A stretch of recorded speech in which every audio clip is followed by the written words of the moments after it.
எல்லாரும் நல்லா இருக்கீங்களா? இன்றைக்கான பதிவு உங்கள் வாழ்க்கையை பிறர் வாழ்க்கையுடன் ஒப்பிட்டு பார்க்காமல் உங்கள் வாழ்க்கையை முழுமையாக ரசியுங்கள்.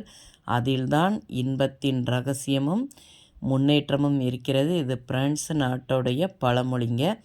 கண்டிப்பாக நம்மளுடைய வாழ்க்கையில் இந்த ஒப்பீட்டுங்கிற ஒரு வார்த்தை வரவே கூடாது நம்ம வாழ்க்கையில். ஏன்னா அடுத்தவங்கள ஒப்பிட்டு பார்க்க ஆரம்பித்தாலே நமக்குள்ள ஒரு போராமை குணம் உருவாகிடும்.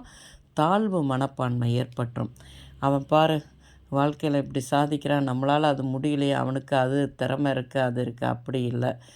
ஒருத்தர் வாழ்க்கையில் முன்னேறி வராரு அப்படின்னா அவங்களோட நம்ம ஒப்பிட்டு பார்க்கக்கூடாது. அவன் அப்படி இருக்கான், நம்ம இப்படி இருக்கோம், இவங்க அப்படி இருக்காங்க, அவங்க அப்படி ஒப்பிட்டுங்கிற வார்த்தையே வரக்கூடாது நம்ம வாழ்க்கையில்.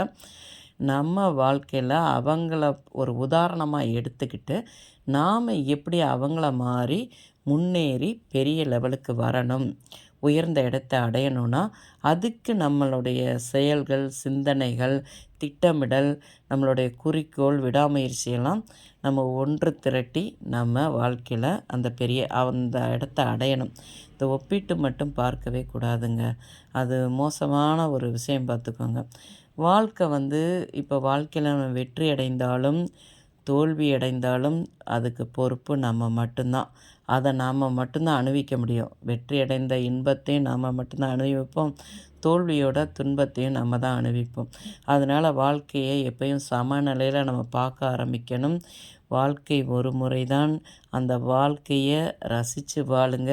அடுத்தவர்களோட ஒப்பிட்டு பார்த்து வாழாதீர்கள்.